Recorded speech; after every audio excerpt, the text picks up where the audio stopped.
täna me vaatame psalmide raamatut ja psalm 16. Psalm 16 ma panin pealkirja Abi, kui sa muretsed. Abi, kui sa muretsed. Ma loodan, et kui see jutlus on läbi, sul on mingi tööriist seal tagataskus või eestaskus või midagi, et sa saad natukene mõelda läbi, kuidas mitte muretseda Taaveti sõnadega. Võib-olla sa oled minulik ja sa ärkad keset ööd ja und ei tule ja siis mina ütlen selle kohta, et rattad hakkavad keerlema ja hakkan mõtlema, et okei, mis ma teen homme, mis ma teen sellega, oi, mul on see kokkusaamine, ma ei tea, mida teha. Järsku sa hakkad nii muretsema, võib-olla higistama, mina üldiselt ei higista öösel, aga sa hakkad higistama, et appi nüüd, mis ma peaks tegema. Võib-olla siin oled selline, võib-olla sa oled see, kes lihtsalt sööd väga palju, kui sa muretsed, et sa lihtsalt päeva jooksul sööd väga palju šokolaadi, sest sa muretsed nii palju.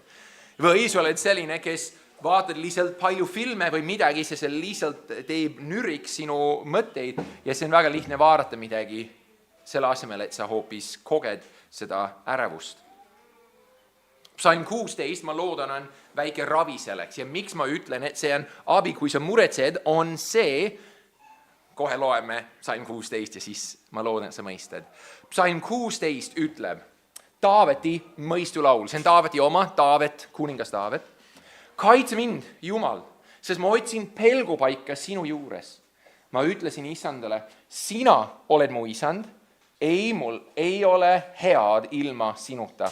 Ja pühada kohta maa peal ma ütlesin, nemad on need aulised, kellest mul on väga hea meel. Palju piina saab neile, kes ruttavad teise Jumala järele. Ma ei taha valada nende vereohvreid, ega võtta nende nimesid omas huultele. Isand on mu põllu ja mu karika osa. Sina hoiad alles, mis ma liisu teel olen saanud. Mõõdunöörid on mulle langenud meeldivate paikade peale. Ka on päris osa ilus minu meeles. Ma tänan isandet, kes mulle on nõu andnud. See on see koht, mida ma tahan korraks keskenduda. Isegi või aga öösiti manitsevad mind mu neerud. Kas sa ei ole kunagi mõelnud, mis neerud? Kas su neer on kunagi sind manitsenud, noominud? Et miks sa sõid seda toitu täna? Mulle ei meelnud. Ai, tavaliselt see niimoodi ei juhtu, kui sa oled terve inimene. Neerud siin on mõte, mis heebrea keeles on kasutatud meie jaoks süda. Kui mina ütlen, et mul oli südames valu, siis heebrealane pigem, ta kasutab ka sõna süda, aga ta pigem ütleb, neerud oli valus. Mu neerud ütlesid üles. Ta ei räägi tervisest, ta räägib ta hingest. Kreeklane rääkis oma soolestikust. Kreeklane ütles, mu kõht ütles mulle. Meie ütleme lääne kultuuris pigem minu süda. Aga heebrealane ütles mu neerud. Ma tundsin seda nii sügavalt siin. Südametunnistus me võime teisiti öelda. Aitäh. Südametunnistus me võime teisiti öelda. Ja ta ütleb, aga öösel mu südametunnistus, mu süda noomib mind siis. 8. Ma pean isandat alati oma silme ees, ma ei kõigu, sest tema on mu paremal pool. Sellepärast rõõmutseb mu süda ja mu hing ilutseb. Ka mu ihu võib julgesti elada, sest sina ei jätta mu hinge surmavalla kätte ega lase oma vagal näha kõdunemist. Sina annad mulle teada elu teeraja. Rõõmu on rohkesti sinu palge eest. Meeldivaid asju on su paremas käes alatiseks. Miks ma ütlen, et see on abi, kui sa muretsed, on see, et Taavet võtab siin kokku kohe hüüuga. Kaitse mind, Jumal, esimene salm. Salm 7. Ööseti manitsevad, sõna siin on ka noomivad mu neerud mind. Ja siis ta lõpus ütleb, et sina annad mulle teada elu teeraja. Sa ei jätta mind. Ta mure on see, et kas Jumal jätab mind, kas kõik läheb korda, kas kõik on nii, nagu peaks olema. Ja kallis kristlane, ma arvan, sinu elus on täpselt samamoodi olnud. Kas sina ei ole kunagi muretsenud, kas kõik läheb mu elus korda, kas kõik on okei, kas homme ma elan, kus mu laps saab terveks, kas mina saan elada, kas ma saan raha, kas ma saan kuidagi hakkama. Ma arvan, see on sulle. Psalm 16. Üks lihtne printsiip on täpselt, mis me leiame Efeslaste kirjast 4:17 ja edasi. See on üsna pikk, nii ma pean edasi hüppama. Sa võid seda kirja panna, Efeslaste 4:17-29. Meil ei ole aega selleks, et kõike vaadata, nii et pigem vaatame 22-29. Paulus siin ütleb ühte printsiibi, mis meil on vaja teada, kristlased. Kui sina muretsed, see on loomulik. See on loomulik. Jeesus ütleb, ära muretse mitu korda. See on normaalne, et sa muretsed ja sa ei peaks seda tegema, see on normaalne. Aga mis ma peaks tegema, sest lihtne on lihtsalt öelda sulle, et ära muretse. Ja siis ma mõtlen, et okei, ma ei muretse enam, nii lihtne see oligi. Aga pigem siin on mõeldud, mis Paulus ütleb meile, kuidas me võime seda vajutada. Uue testamendi printsiip on see, et sa lihtsalt ei lülita välja, vaid sa justkui võtad maha ja paned uut peale või uut sisse. Miks ma ütlen seda on nüüd Efeslaste 4:22. Teil tuleb jätta oma endise eluviisi poolest vana loomus, kes laustub petlike himude käes ning saada uueks oma mõttelaadilt. Ma korraks pean siia.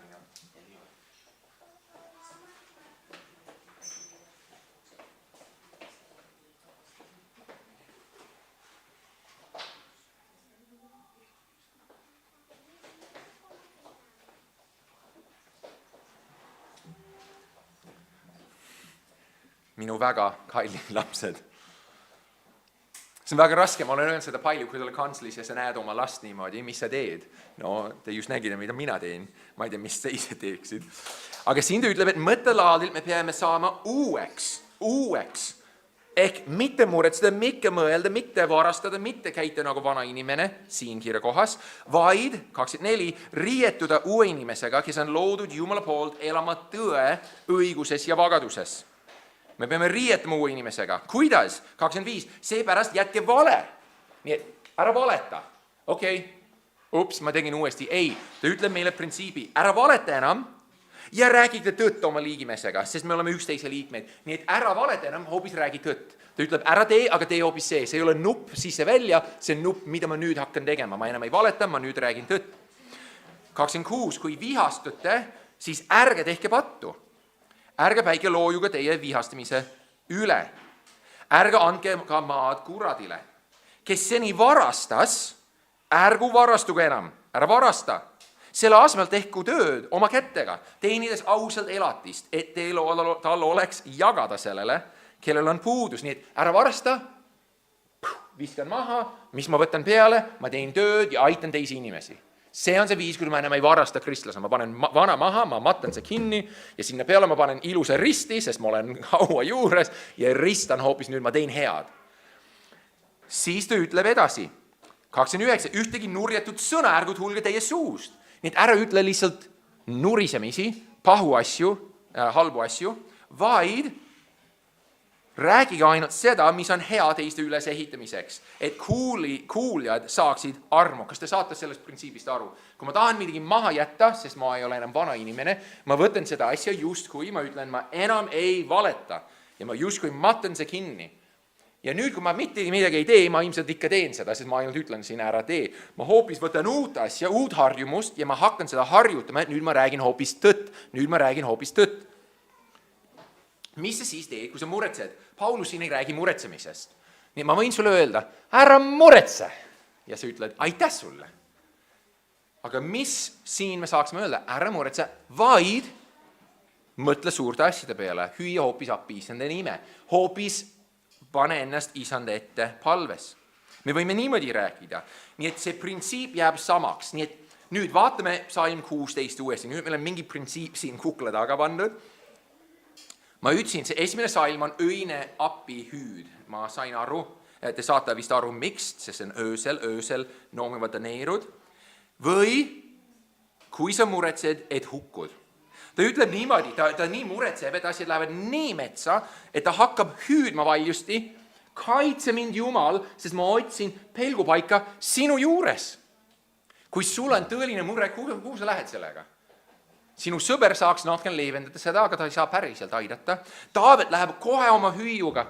Kaitse mind Jumal, sest sinu juures ma otsin pelgupaika. Nii et see on esimene hüüd. Ja kui sinul on mure, kristlane, esimene asi, mis sina saa teha, on öelda, Isand, ma vajan abi, aita mind. Nagu laps, kes nutab oma emme või issi, ma ei näinud, mis see oli, aga ma eile ta tahtis emme või issi. Et aita mind, aita mind. Mul on kitsas käes, mul on väga raske, aita palun mind. Ja ta ütleb heebrea keeles, et ma otsin sinus. Ma peidan sinus. Ma tulen sinna, niimoodi, aita mind. Ma tahan katet, samamoodi nagu ma olen kasvanud näidet, et kui sul on väga suur mureka, sa lähed kunagi teki alla, võib-olla täis kasvanuna mitte, aga laps teeb. Lähed teki alla ja Taavet ütleb, katta mind kinni. Ma otsin sinu juures pelgupaika. Mul ei ole muud kaitset kui sind. Edasi, nii et kui sa muretsed, hüüa isandat appi. Salmid 2 ja 3 on väga huvitav, ma ütlen selle kohta, et see on enesekõne. Ma ei tea, kas eesti keeles saab niimoodi öelda, enesekõne või endale rääkimine.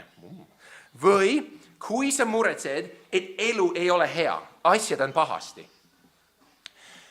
Probleem, vend ja õde, on see, et meie süda on, nagu üks teoloog Calvin ütles, meie süda on ebajumalate tehas. Sinu süda alati otsib hingamist ja pelgupaika kuskil. Kuidas ma tean seda? Kas sa oled kunagi vaadanud internetis midagi, näiteks kleiti või uut arvutit või autot ja sa lihtsalt mõtled, kui ma ainult saaksin seda, siis ma oleksin õnnelik.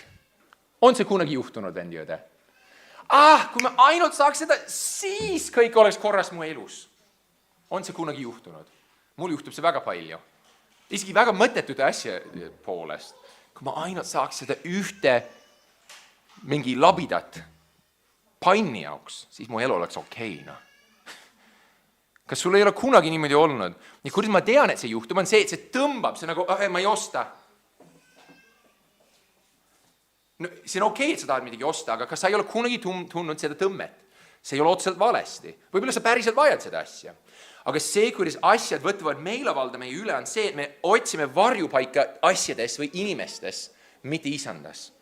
Ja psalm 16, salmid 2 ja 3 on enesekõne, kui sa muretsed, et aga mul ei ole head, järg ma vajan midagi muud.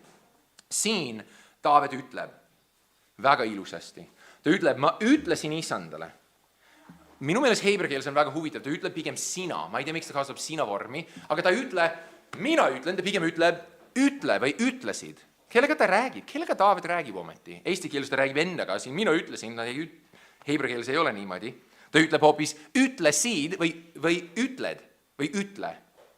Miks? Ütle või ütlesid, sina oled mu isand, ei ole mul head ilma sinuta. Kellega ta räägib? Kellega Taavet ometi räägib? Siin ta räägis endaga, aga ta ei öelnud seda heebrea keeles. Ma ei tea, mis see eesti tõlgija siin tegi, aga ta ei ütle seda. Ta ütleb, ütlesid. Kes see sina on? Sina ütlesid. Kes? Mõni piibel tõlgendab seda niimoodi, ta ütleb, ütled, kallis hing. Sina oled mu isand. Kas oled näinud kunagi psalmide raamatust, et ta mõnikord ütleb, hing, oota isandat. Oled näinud seda? Ta räägib oma hingega. Kas sina räägid oma hingega? Kogu aeg. Kuidas ma tean? Sest kui sa kõnnid ja sa ütled, täna on väga tore päev, täna on sünnipäev, mis iganes. Et mul on ilmselt väga hea päev, sa juba räägid oma hingega, sa juba räägid, ta mõlgutad või kuidas see sõna on, sa teed juba enesekõne. Oma hinges, oma südames. Või sa mõtled, mul on eksam järgmine nädal, kõigil eksamid vist läbi nüüd, aga mul on eksam järgmine nädal, ma ei tea, kas ma suudan, ma loodan, ma saan. Sa teed enesekõnet juba. Sa juba räägid endaga ja sa juba mõtled niimoodi. Taavet siis pöördub minu meeles oma hinge poole ja ütleb, hingekene, ütle ometi, isand, sina oled minu hea. Kas te saate aru, miks see oluline oleks? Sest kui sina ainult mõtled oma mõtteid, sina jääd sinna muretsemist, et ainult siis, mis siis kui. Ja Taavet ütleb, hingekene, ütle isandale hoopis. Sina oled mu isand. Ei ole mul head ilma sinuta. Et kui sa muretsed, sa võtad seda enesekõne kinni ja sa ütle ometi häid asju isanda kohta. Ära muretse, vaid ütle isanda kohta häid asju. Hing, leia oma hingamist isandas, hing, kiida isandat, hing, mäleta, mis sa oled saanud, kes isand on. Hing, räägi häid asju isanda kohta. Ja siis, kui ta on teinud seda enne see kõne, ehk hingekene, mõtle häid, hingekene, mõtle veel, siis ta ütleb, ja pühade kohta, see tähendab kristlase või usklike kohta, maa peal ma ütlesin, nemad on need aulised, kellest mul on väga hea meel. Kui sa tõesti rõõmustad isandas, siis sa rõõmustad isanda inimeste pärast. Sulle meeldib siin olla, sulle meeldib kristlasi näha, sest sinu süda on juba isanda juures ja see on Jeesuse ihu, see on Kristuse keha. Siin me oleme. Ja kui sa armastad Jeesust, siis sa armastad neid. Mul ei ole midagi head ilma isandata. Hing, mul ei ole midagi head ilma isandata. Hing, kas sa tead, mul ei ole midagi ilma isandata. Sina ütled nüüd seda. Ja siis me ootame vastust, mul ei ole midagi head. Me peame suunama meie mõtteid, saama uueks mõttelaadilt. Mul ei ole midagi head ilma isandata. Ja kui sinu muretsed, sa oled unustanud, et sul ei ole midagi head ilma isandata. Nüüd ta jätkab oma murega. Siin on mure siis oma endise elu viis. Ta muretseb, et ta võib-olla teised elavad hästi, võib-olla ta muretseb, et teine elu oli hea, aga ta siin veel võitleb väga heal moel. Vaata 4. salmi. Siin ta ei ütle, et ma võiks tagasi minna, vaid ta jätkab nüüd, et ta räägib, kui ustav isand on ja kuhu ta peab jääma. Vaata 4. salmi. Palju piina saab neile, kes ruttavad teise Jumala järele. Kas on fakt? Sa võid mõelda, ma loodan, et see ei juhtu palju, aga Psalm 73 on üks hea näide sellest, kuidas see juhtub. Sa vaatad ringi, sa mõtled, see mees seal, tal on väga uhke auto. Tal on ilmselt väga hea elu. Isand, miks mul on nii raske? On see juhtunud kunagi? Või sa mõtled, selle naisel on nii hea. Tal on nii lihtne kristlase elu. Aga isand, mis minu viga siis on? On sul juhtunud? Mul on see juhtunud palju. Võib-olla on üksi siin. Siin ta ütleb, järelikult oma hingele veel, palju piina saab neile, kes ruttavad teise Jumala järele. Kui sa otsid pelgupaika muu Jumala juures, muu asja juures, materiaalse suse juurde, siis sa ei leia head. Sa ei leiagi head. Sa võid muretseda, et kui ma ainult saaks seda, siis mul on hea. Sul ei ole hea. Su ainuke hea on isandas. Kas sa mäletad seda? Räägi oma hingele. Hingekene, ütle, et isandas on ainult hea. Ja siis ta ütleb, ma ei taha valada nende vereohvreid või ohvrid verest. Siin ta mõtleb väga kurja mõtte. Nad ilmselt oma lapsi, oma kõike annavad oma väärjumalatele. Jeesus on kõik. Sellepärast 5. salm ta saab jätkata väga hästi. Siin ta ütleb, isand on mu põllu ja mu karika osa. Sina hoiad alles. Küsimus, mis see tähendab? Mul ei ole hea vastus sulle. Ta hoiab seda karika osa, mis minu silmis näitab veel seda, et kui isand on andnud sulle põllu või muu karika osa, ta hoiab ka seda. Kui ta annab sulle igavese elu, ta hoiab ka seda elu. Ehk ta hoiab igavesti sind. Mis ma Liisu teil olen saanud? Kas sina tead, kui me räägime pärandist. Mõtle korraks pärand. Su vana nõbu. Su vana tädi suri. Ja nüüd sa said suure mõisa endale. Wow! Ja see on kullatud ka. Wow! Ja see on täis asju. Wow! Ja on 15 autot ees. Taavet ütleb, kui miski on hea siin maa peal, kui me räägime, siin ta ütleb Liisu osa, see tähendab seda, et kui Iisrael läks sinna maale, nad võtsid neid kive, nad vaatasid, kes saab mida. Taaveti sugu, Juuda, te saate seda kogu ilusa maa. See on teile igavesti. Ja Taavet, sa said täpselt seda ilusat talu. Palju õnne, see on sinu oma.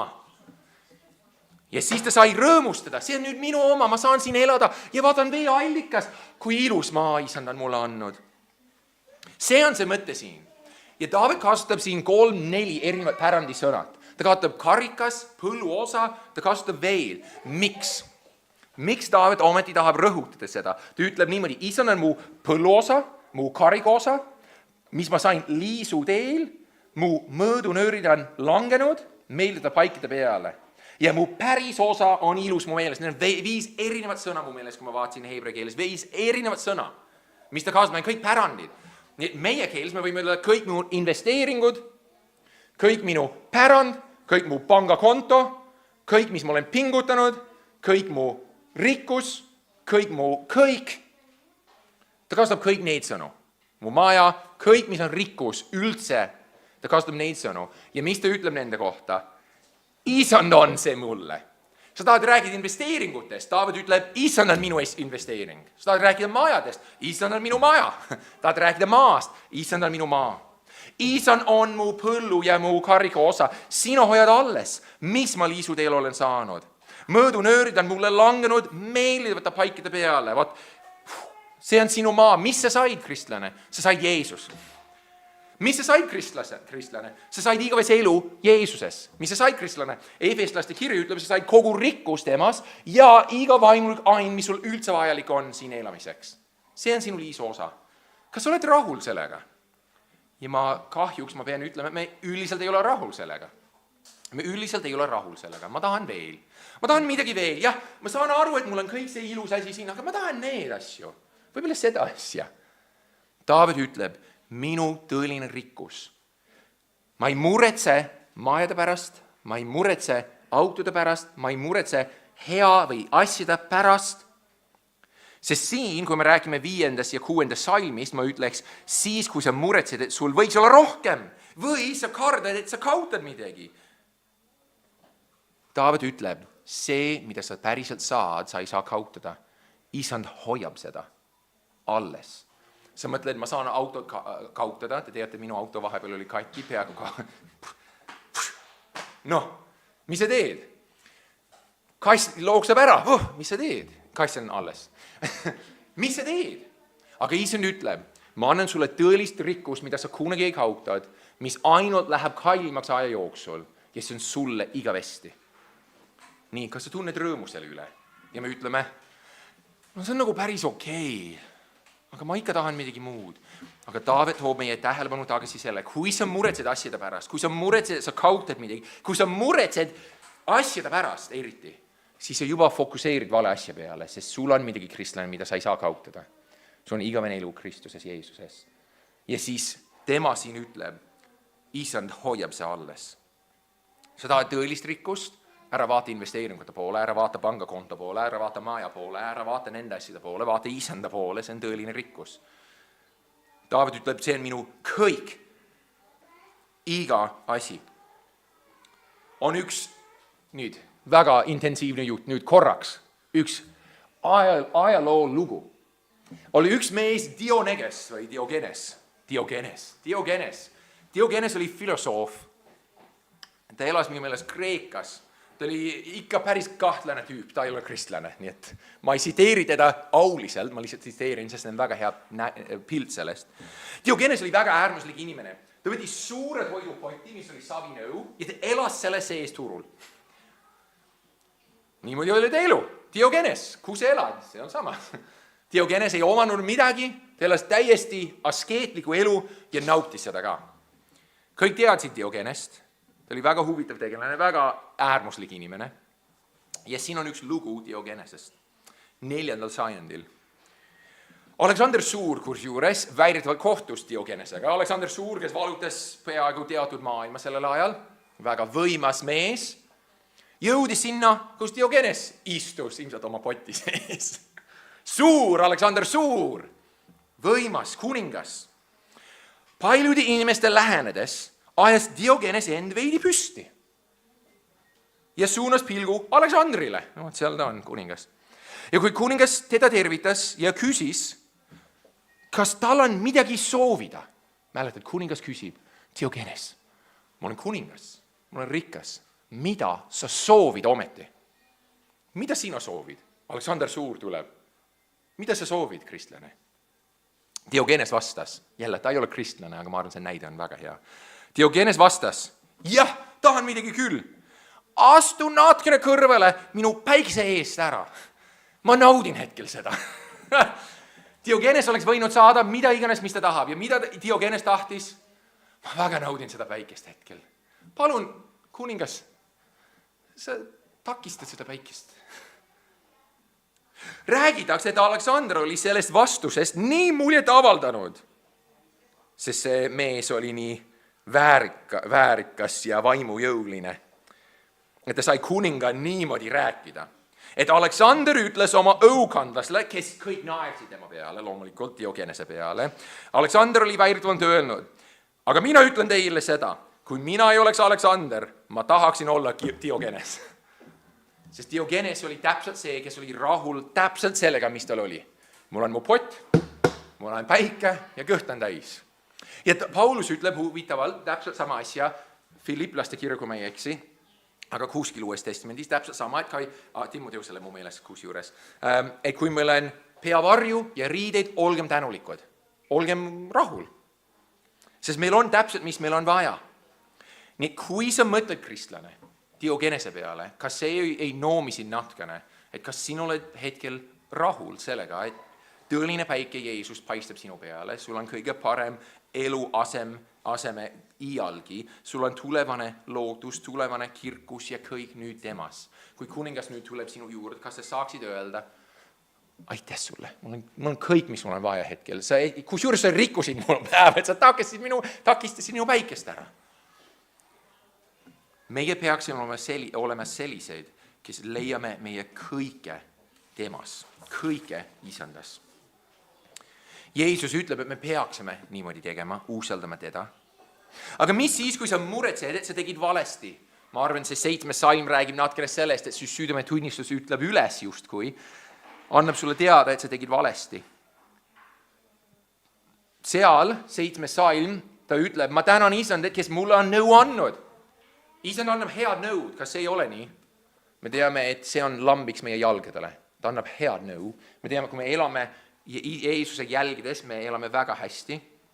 Aga siis ta ütleb, ja jälle see sõltub tõlgendamisest, aga ma panen siia sõna võib-olla aga, me võime muud sõna siia panna, aga mu neerud noomivad mind öösel. Ma olen öösel ärkvel, ma olen päeval ärkvel, loodetavasti. Ja ma saan aru, et ma tegin valesti. Mu neerud noomivad mind, mu südametunnistus lööb. Ma tean, et ma tegin valesti. Ma muretsen, et kas ma tegin õigesti või valesti. 2 ravimit sulle, 2 ravi piiblist. Üks on 1. Johannese 1.9, mis ütleb, tunnista üles oma pattud ja ta on ustav ja õiglane, nii et ta annab sulle andeks ja puhastab sind kogu üle kohtust. See on esimene asi. Nii et usalda tema sõna. Ta ütleb, et kui sa palud andeks, ta annab seda, kristlane. Aga teiseks on see, vaata 7. salmi, ma tänan sind, isandat, siin ta ütleb Jahvet, ehk tõeline isand, isiklik isand. Ma tänan sind, isand, kes mulle on nõu andnud. Kui sa mõtled, kas ma tegin õigesti või valesti, sa vaatad, kas ma tegin õigesti või valesti. Mõnikord see ei ole nii selge. Aga kui sa ütled, et see oli vale, et ma kingisin raha ära vaesele inimestele. Oleks pidanud seda jätma. Vaata, et ei, see oli nagu õige asi. Ma ei pea nagu süü tundma. See on kehv näide, ma tean, aga see on ainuke, mis tuli meelde. 2 asja. Vaata tema nõu, puhkas sellest, mis ta on öelnud. Ja teiseks palu andeks. Su neerud ei pea sind vaevama terve öö. Tihti öösel see on. Ma tean, mõnikord märkan öösel ja mõtlen, oi, mis ma tegin. Nüüd on kell 2 öösel, ma isegi ei saa selle inimesega ühendust võtta. Mis ma nüüd teen? Ja nüüd ma ei muretsen selle pärast. Nüüd ma sain magada ja ma pean ootama 8 tunni, kuni tema ärkab või mis iganes. Siis vähemalt need 2 ja loomulikult see on alati hea, kui sa tegid valesti, paluda andeks selle inimese käest. Väga raske on öösel seda peatada, aga jälle see pane maha ja võtta peale printsiip, et ma mõtlen kõik mu mured ja kõik ma ütlen, isand, siin nad on. Kui ma tegin valesti, ma palun andeks. Ma näiteks plaanin homme siis rääkida selle inimesega, ma ei saa rohkem täna teha, ma panen sinna kõrvale. Või, isand, ma ei tea, kas ma tegin õigesti valesti, ma näen, et su sõnas see vist oli õige, ma palun andeks, kui ma tegin valesti ja ma pean hingama lihtsalt sellest, et sina tead. Mu neerud aga ikka ütlevad, siis ma pean veel natkene aega veetma vist palves. Ja siis ta ütleb, vaata 8. salmi, kui ma veel muretsen, ma ikka ei kõlba, ma ei ole hea, ma tegin valesti. Taavet annab meile juhtnööri, kuidas me ei teeks seda, et neerud ründavad meid. Ta ütleb, ma pean isandat alati oma silma eest, ma ei kõigu, sest tema on mu paremal pool. Kas sa tead, et Jeesus on alati sinuga, kui sa oled kristlane? Ta on alati sinuga. Ta on sinuga seal, kui sa oled WC-s. Ta on sinuga, kui sa oled internetis. Ta on sinuga, kui sa sööd hommikusööki. Ta on sinuga siis, kui sa ostad krõpsusid. Ta on sinuga igal pool. Sa ei saa peita teda ära. Vabandust, ma panen uks kinni korraks. Ta on su paremal pool. Ma just lugesin ühest raamatust eile huvitavalt. Üks inimene soovitas niimoodi mõelda, isegi kui sa ostad krõpsud poest, sa peaksid mõtlema isanda peale. Isand, kas ma peaks krõpsusid ostma? Sa võid osta krõpsusid, see ei ole minu point. Mina mõnikord söön krõpsusid ka.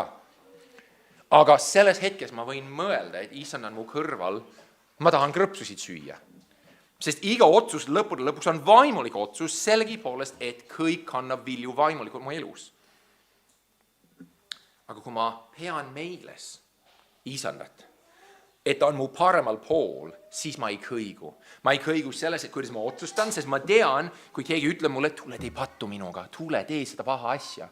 Siis ma tean, Jeesusele ei meeldi see. Ta on minu paremal pool, mu isandale ei meeldi see. Ma ei kõigu. Või tuleb tagakius kunagi, sa muretsed, et tagakius tuleb, siis isand on lubanud, ta on sinu paremal pool. Sa ei kõigu. Ja kas sa tunned seda või mitte, ta on su paremal pool. Sa ei kõigu. See on väga raske seda alati tajuda, aga ta on seal. Või mis siis, kui sa muretsed, et sul on raskused ja Jumal on kaugel? Siis mul on üks kirjakoht, mis me lugesime enne jutlust, mis on natkene vastu mürk sellele. Jesaja 43, 1 ja edasi, 1-3. Aga nõnda ütleb isand, kes sind Jaakob on loonud ja kes sind Iisrael on kujundanud. Ära karda, sest ma olen sind lunastanud. See kõlab nagu meiega. Ära karda, ma olen sind lunastanud. Ma olen sind nimepidi kutsunud. See kõlab nagu meie. Efeslase kirjas ütleb, et ta on meid nimepidi kutsunud enne maailma rajamist. Sa oled minu päralt. Kui sa lähed läbi vee, see tähendab raskust, ma olen sinuga. Ja kui sa lähed läbi jõgede, siis ei uputa neid sind. Kas oled kunagi tundnud, et sa upud? Isand, ma ei tea, kuidas ma saan. Siis ta lubas oma rahvale. Sa ei upu siis. Miks? Sest ta on su paremal pool. Sa ei upu siis. Kui sa käid tules, siis sa ei põle ja leeg ei kõrveta sind. Sest mina olen isand, su Jumal, Iisraeli püha, su päästja, su lunahinnaks ma annan Egiptuses sinu asemel Etioopia ja Seeba. Meie jaoks ta ei ole andnud Etioopia ega Egiptuse, meie asemel ta on andnud ennast. Jeesus andis ennast meie asemel. Ja tema lubadus on see, et see tuli ei kõrveta sind, see vesi ei uputa sind. Ma olen sinuga. Kallis kristlane, kas on midagi, mida sa saad kogeda, kui Jumal ei ole sinuga? Kas tagakius, kas tuli, kas armastus, kas viha? Roomlaste 8 ütleb kõiges selles ja veel. Keegi ei saa meid lahutada Jumala armastuses, mis on Kristuses Jeesuses, meie isandas. Ja kui sa siis saad uueks oma meele järgi, ei, ma ei muretse, sest, ja veel lisaks, Jeesus on mu kõrval, siis sa saad rõõm. Vaata 9, 10 ja 11. Sest Jumal ei jätta maha mu hinge surmavalda, ega enda vagal näha hauda. Me teame uues testamendis, et, ma ei lugenud 9. Sellepärast mu süda rõõmutseb ja ma vaatsin Kalle versiooni seal. Sellepärast rõõmutseb mu süda ja mu hing ilutseb, 9. salm, ka minu ihu võib julgesti elada. Kui ma võtan kõik neid murred ja ma panen neid sinna ja ma fokuseerin, ma keskendun isanda peale, ma mõtlen tema peale, tema lubaduste peale, tema sõna peale, tema nõu peale. Sellepärast mu süda rõõmutseb. See on ainuke rõõmuallikas, mul päriselt on mõelda isanda peale. Ja siis ta ütleb, ja mu hing ilutseb. Ka mu ihu võib julgesti elada. Sest sina ei jäta mu hinge surmavalla kätte ega lase oma vagal näha kõdunemist. see on Jeesuse kohta öeldud Uues Testamentis, Apostlitegude raamatus 2 korda, nii Peetrus kui Paulus tsiteerivad seda, rääkides sellest, kuidas Taavet päriselt suri ja oli hauda pandud ja kõnunes. Ta suri ja mädenes ära. Aga nemad ütlevad, et Jeesus 3 päeva oli hauas, aga tuli elusalt välja. Ta ei kõdunenud, ta ei mädenenud. Ja kui sinu pääsja Jeesus ei jäänud hauda, ja tema on sinu pääsja, kes ütleb Jesajas, et ta on siin lunastanud ja ta ei jätta sind ja kui sa lähed läbi vee, see ei uputa sind ja kui sa lähed läbi tule, siis ei kõrveta sind. Jeesus, kes läks läbi selle kõige ka, kas ta jätab sind maha? Ei, Jeesus ei jätta mind maha. Jeesus ei jätta. Sellepärast 11 ütleb, sina teatad mulle eluteed. Vaamas, ma vaatan jälle Kalle tõlget. Sina annad mulle teada elutee raja. Rõõmu on rohkesti su palge ees. Meeldivaid asju on su paremas käes alatiseks. Ehk Taavet võtab kogu asja kokku. Kui ma muretsen, kui ma ei tea, mida teha, ma jälle mõtlen Jeesuse peale, isanda peale, ma jälle fokuseerin tema peale, keskendun selle peale, mis ta on öelnud, kes mina olen nüüd temas, kes tema on. Ja ma tean, et ta annab mulle elutee raja. Ja siin neid viimased salmid ütleb sina, vaata, 9, sellepärast rõõmustud mu süda, 10, sest sina, nüüd ta enam ei räägi oma hingega, nüüd ta ei räägi enda enese kõnega, et mis mina, nüüd räägib sest sina, siis annad mulle teada elutee raja, isand. Rõõm on rohkesti sinu palge ees, meeldivad asju on sinu paremas käes alatiseks. Ta pöördus kõik oma mured sisse korraks, ütles oma hingele, nüüd mõtle isanda peale ja lõpuks ta päris hakkas rääkima isandaga. Isand, siin sa oled. Sina. Mulle nii meeldis. Mõtle nüüd selle peale, kas surm saab siin lahutada Jumala armastuses? Ei. Kas põrgu? Ei. Kas teemonid? Ei. Kas inglid? Ei. Kas kõrgused, sügavused, laiused? Kõik? Ei, ütleb Paulus. Mitte midagi, mis on loodud, saab siin lahutada tema armastusest. John Piper jagas ühte väga huvitavat lugu, mulle väga meeldib see. Ta oli seminaris ja üks õppejõud suri noorel, 36-aastaselt. Ja oli matus ja kõik olid kutsutud. Ja jutlustaja tuli ette ja kõik olid seal nii kurvad.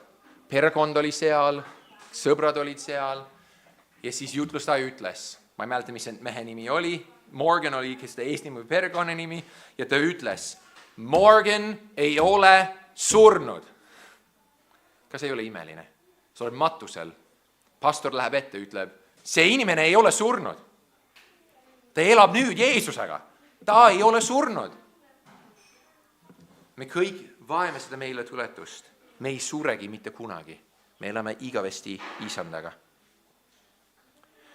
Kui mina olen Jeesusega, mul on iga hea asi, mida mul on vaja. Sul on iga hea asi, mis sul on vaja, kristlane. Täna. Mida homme, mida eile, täna. Kas hea isa, kes toidab linnukesi, kes vaatab, et kõik ilusad lilled õitseksid, kas tema ei vaata, et sul on täna, mis sul on vaja? Ja kui ma ei mõista, siis ta ikka teeb õigesti. Ja kui see ei lähe nii, nagu ma lootsin, siis tema annab mulle head. Ja kui ma kardan, tema on ustav ja hoiab mind. Ja kui mul ebaõnnestub, siis tema kunagi ei jäta mind, ta armastab mind. Ja sina, kristlane, pead uuesti ja uuesti tuletada endale meelde, kes tema on, kes sina oled temas, mida ta teeb, kes ta on, mis on tema käes. Paremas käes on ainult häid asju. Kunagi ma rääkisin Craigiga, kui ta oli Tiffi pastor ja mul oli väga raske. Ja Craig ütles, et võib-olla, Kalle, mõnikord tundub, et Jumal annab oma lastele kivid. Vot Jeesusele öeldakse, kurat, saatan, et tee neid kive leivaks. Ja ta ütles, et no võib-olla mõnikord see tundub, et ta on andnud kive. Ja siis ma vastasin, aga isegi ta kivid on head. Isegi isanda kivid on head. Sa pead meile tuletama. Ja mis on usk? Kas sa oled mõelnud, mis on usk? Ma olen usklik. Mis on usk? Mis on usk? Minu kiirdefinitsioon. Usk on see, et sa usud, et Jumal teeb, mida Jumal ütles. Usk. Ma usun, et Jumal ütles ja Jumal teeb. See on usk. Täpselt niimoodi juhtus Abrahamiga. See on usk. Ja usk tuleb loomulikult läbi Kristuse sõna. Tema sõna kuulamise me teame Uues Testamendis. Kui kõik hääbub, tema kunagi ei hääbu, tema armastus ei hääbu, tema evangeelium ei hääbu ja ta on kutsunud sind endale. Sul ei ole millestki puudust, mis see ütleb, mul pole millestki puudust. Salm 23. Issand mu korral, mul ei ole millestki puudust. Kas sul on midagi puudust täna? Ei, mitte midagi. Mul on kõige parem sõber, kõige parem pärand, kõige parem koht, kus olla, kõige parem lootus, kõige parem tulevik. Ja mäleta, kui me muretseme, me ütleme Jumalale, tema ei suuda ja me ütleme ennastele, et Jumal ei suuda. See on lihtsalt ebausk, mitteusk. Muretsemine on mitteusk. Nii et kui mul on mitteusk, kuidas ma võidan seda, on see, et ma panen usku sinna. Ma tuletan meile, Isand, ma tean, et sa vastad, sest sa oled vastanud varem. Ma tean, et sa oled minuga, sest su sõna ütleb, et sa oled minuga. Ma tean, et sa oled siin täna, sest sa olid siin eile. Daavid võtab kõik seda mure, vormib usuks ja ütleb, Jumal, ma ei tea, ma ei suuda, mitte keegi ei suuda, aga sina suudad. Hing, Jumal suudab. Hing ütle, et Jumal suudab. Nii et kristlane, usalda teda, järgi teda, usu ta sõna ja ole väga rõõmus sinu isandas Jeesuses. Palvetame.